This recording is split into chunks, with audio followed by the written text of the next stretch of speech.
ஆமாங்க sir. Sir ஆமாங்க sir. வேலை சொல்லுங்க. மழை சிக்கல் சிக்கி விட்டாச்சு. என்னங்கிறாருங்க சார்? அது அவரு அதாவது ரெடியாக இருக்காருங்க. அவருக்கு வர வேண்டிய அமௌண்ட் அப்படிங்கிறது. இப்போ நீங்கள் எப்படி பார்ட்டி கொடுத்து திரைய இது பண்ணுற மாதிரி தானே, சேல் பண்ணுற மாதிரி தானே? எதுனால சார் நம்ம பார்ட்டி ரைட்டு, பார்ட்டி கூப்பிட்டு வரோங்க. ஒரு எந்த கண்ட்ரோல் இருக்கிறதுனால ஏதோ எழுதி கொடுத்துருந்தாருன்னா சரி நம்பிக்கை ஒன்று பிரச்சனை லேட் ஆச்சுன்னா இப்போ ஆளு பிடிச்சி சொல்ல இது வந்து ரிசர்ச் பண்ணலாங்க சார். எதுவுமே ஒரு எழுதியும் தர மாட்டேங்கிறாரு. ஆளுகள் உள்ளே விடுக்காரு. டாக்குமெண்ட் ஜெராக்ஸும் தர மாட்டேங்கிறாரு. எந்த நம்பிக்கையில் பார்ட்டி நீங்கள் பிடிச்சி நீங்கள் சொல்லுங்கள். இல்லைங்க, ஒன்றும் இல்லை. கணக்குன்னு சொல்லிட்டு அங்கே ஒருத்தர் பக்கத்து சாலக்கார் இருக்காரு. ஆமாங்க சார். சார் இருங்க நான் சொல்கிறேங்க. அதான் இந்த ஆளால் தான் பிரச்சனைங்க.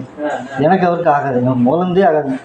என்கிட்ட வந்து முதலேருந்தே பார்த்தீங்கன்னா ஊரை படிக்கணும் தூக்கி இப்போ ரெண்டும் சண்டை. இப்போ ஒரு 4-5 வருஷமாகவே எனக்கு அவனுக்கு ஆகவே ஆகாது. இப்போ அவன் உள்ள வரங்கிறது நான் வேறு யாரையும் விட்டு என்ன கேட்டேன்னா நான் எதுவுமே கேட்கல. அவனுக்கு உள்ள விட எனக்கு சுத்தமாக ஆகாது. அவன் வாட்டுக்குள்ளே வந்து தேவையில்லாத பண்ணிட்டு கிடந்தானுங்க. சரி அதாண்ணா இன்னும் ஆளுகள் உள்ள விடாதீங்க. ஒன்றும் பிரச்சனை முடியட்டுங்க. முடிஞ்சதுக்கப்புறம் தான் பண்ண. அதே நீ சொல்கிற அப்படின்னா இடமும் பொசிஷன் எடுத்துட்டார். டாக்குமெண்ட் ரிசீவ் பண்ணிட்டார். பணமும் தரல. என்ன தான் பண்ண சொல்கிறேன். டாக்கு ஒரு பார்ட்டி காமிக்கிறேன்னா ஒரு கூட்டு வந்து நீங்கள் நான் டாக்கு சாய் திறந்த கூட்டு வந்து தரேங்க. சரி பார்ட்டிக்கு டாக்குமெண்ட் ஜெராக்ஸ் கொடுக்கணும். டாக்குமெண்ட் ஜெராக்ஸ் கொடுக்க மாட்டேங்குது. என்ன தான் பண்ணுவீங்க சொல்லுங்கள். இப்போ அந்த பார்ட்டி கூட்டு வந்துட்டாருங்க. அந்த கனவு கிட்ட நீங்கள் இது பண்ணிட்டீங்கன்னா கனவுலாம் காட்டிக்கிறீங்க அப்படிங்க. சரிங்க சார். சார் இப்போ என்ன நம்பிக்கைங்க சார் சொல்லுங்கள். இப்போ நீங்கள் வந்து இப்போ கூட்டெல்லாம் போட்டதுனால நீங்கள் வந்து உள்ளே வர வேண்டாங்கிற மாதிரி சொல்கிறாரு சார். நான் முதல்ல என்ன உள்ளே வெளியே நான் எங்கே உள்ளே வந்தேன். நான் ஒரு நாள் கூட உள்ளே வரதில்லை. காலி பண்ணி கொடுத்து வச்சுருங்க. நீட்டு அப்படி காலி பண்ணி கொடுத்து வைக்கிறோம். ஆமாம். இப்போ நீங்கள் மறுபடியும் கூட்டு போட்டங்காட்டி இதாகி போய் சொல்லுவாங்க சார். என்ன இவர் எதையுமே கொடுக்க மாட்டேங்கிறாரு. ஏதாவது ப்ரூஃப் கொடுத்து வரும். நீங்கள் ஒரு பார்ட்டி பார்க்கணும். என்ன நம்பிக்கை கூப்பிட்டு வரீங்க சொல்லுங்கள் சார். நம்ம பார்ட்டி இருக்கேன் பக்கத்துலேயே ஒரு மஞ்சள் டாக்குமெண்ட் ஜெராக்ஸ் கொடுங்கப்பா. டாக்குமெண்ட் ஜெராக்ஸ் வந்து பார்ட்டி வந்து என்கிட்ட வர சொல்லு. நான் பேசிக்கிறேன் அப்படின்னா அப்போ எங்களுக்கு என்னதான் இருக்குது சொல்லுங்கள்.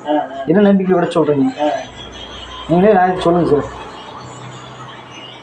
இப்போ டாக்குமெண்ட் ஜெராக்ஸ் கொடுத்துட்டு பார்ட்டி வந்து அளவு பண்ண சொன்னால் சார் நான்லாம் வந்துங்கிறது சார் எல்லாத்துக்கும் நியாயமாக தான் இருக்கேன். யாரும் 10 விஷயம் மொழி வேணாம்.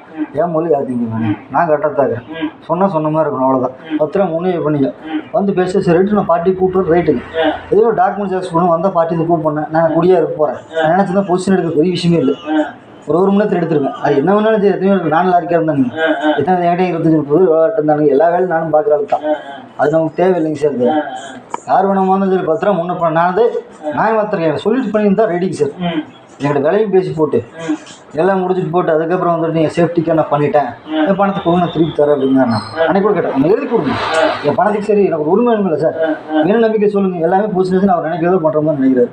நீங்கள் சொல்லுங்கள். அது பிரச்சனை இல்லைங்க. இப்போ நீங்கள் அந்த சொத்து நீங்கள் வச்சுக்கிறனாலும் சரி. இப்போ அந்த அதுக்குண்டான அதை என்ன அமௌண்ட்டோ அதை கொடுத்தீங்கன்னா அவருக்கு விலைக்கு வர ஒன்றும் பிரச்சனை இல்லைங்க. அவருக்கு வந்து சொத்தெல்லாம் தேவையில்லை சார். எனக்கு ரைட்டுங்க. நான் எதுவும் சொல்லலை.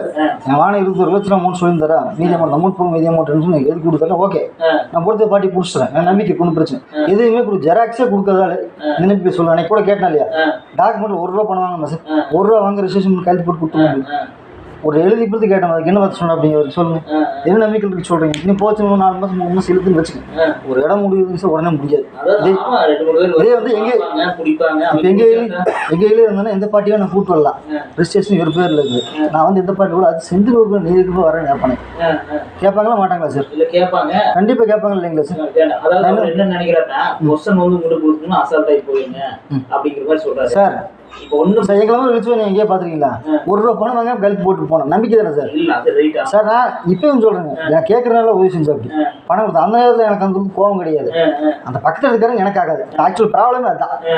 எப்பயுமே இல்லை யாருக்குமே ஆகாது. எனக்கு இந்த ரீதி அந்த ஊருக்கே ஆகாது. அந்த செயல் அவன் எது கிடைச்சா அந்த திருடுறது தூக்குறது இதுதான் அவங்களுக்கு வேலையை. எனக்கு எப்பயுமே சேராது. அவங்களோட கிடைத்தா எனக்கு பிரச்சனையே. நீ வேறு யாரை வேணா ஒன்று என்ன ஆக போகிறேன். மறுபடியும் ஏதோ ஊருக்குள்ள ஒரு 5-6 பேருக்கு ஏதோ நீங்கள் பணம் கொடுக்கணும்னு சொல்லி அவங்க எல்லாம் வந்து சார் இருங்க நான் சொல்கிறேன். இப்போ இடம் வந்து பதிவுன்னு சொல்லுவேன் சார். 40 பணம் தரேன்னு சொல்லிட்டாப்பி. 30 நாள் பணம் கொடுக்க சொல்லிட்டாப்பி. உனக்கு போட்டு எல்லாம் யாரு கேட்டால் எல்லாமே இவங்க பேசிட்டு இருந்தாங்க. ஒரு 3-4 பேர் அவங்க வீட்டில் என்ன சொல்லிட்டாப்பி 30 நாள் பணம் கொடுத்துருந்தானே வந்து வாங்கிக்க அப்படின்ட்டாப்பி. இவருக்கு அப்புறம் பிளேட் எப்படி மாற்ற எல்லாம் மாற்றினதுக்கு அப்புறம் அவங்கெல்லாம் முடிச்சு எங்கே பிடிச்சி சண்டை கட்டுறாங்க. கடன் கேட்காம இருப்பாங்களா சார்? எப்படி சொன்னாருங்க இவர்? சரி வேறு என்னட்டாருன்னா 30 நாள் உங்களுக்கு பணம் பூரா கொடுத்து செட்டில்மெண்ட் பண்ணிடுவேன், எனக்கு பணம் ஆயிரும், ரிஜிஸ்ட்ரேஷன் நான் பண்ணிட்டேன், ஒன்றும் கவலை இல்லை, நான் பணம் பூரா கொடுத்து சொல்லுவேன். அப்படி பண்ணிட்டாரா? அப்படி சொல்லிங்க சார். இருக்கும் பூரா முடிச்சிட்டான் சார். சரியான வேதனை. இதோட எங்கள் அப்பா கேன்சர் வேறு வந்துங்க, இந்த கருமத்தில் இந்த பிரச்சனை இல்லை. அந்த ஹாஸ்பிட்டலுக்கு போகிறேன், இந்த பிரச்சனை பார்க்குறதா நாயா கட்டுருக்கு சார். இப்போ எதுவும் பரவாயில்லையா அப்பாவுக்கு? சார் சீரியஸ் கண்டிஷன் சார் இருக்குது. அப்படிங்களா? அவன் ஸ்டேஜ் 4 ஆகி போச்சுங்க. அவன் இருக்கிறது என்னன்னு தெரியாமல் நானே ஹாஸ்பிட்டல் இன்னைக்கு நாளைக்கு சாயந்தரம் கிளம்பி திருவனந்தபுரம் 2 வாரத்துக்குள்ள போயிட்டே இருக்கிற ஹாஸ்பிட்டலுக்கு. பிஹெச்சில் தான் பார்த்தேங்க, பிஹெச்சில் ஒன்று முடியாதுட்டாங்க. சரி அதனால் திருவனந்தபுரம் கொண்டு போயிட்டேன். கேன்சர் இது பண்ணி ஸ்டேஜ் 5 வச்சுங்க சார். முதல்ல கொஞ்சம் கொஞ்சம் லைஃப் டைம் வந்து ஒரு எக்ஸ்டெண்ட் பண்ணி கொடுக்கலாம், ஒரு வருஷம் இவ்வளோதான் எக்ஸ்டெண்ட் பண்ணலாம். அதுவும் வந்து நம்ம இருக்கிறத பொறுத்துங்க.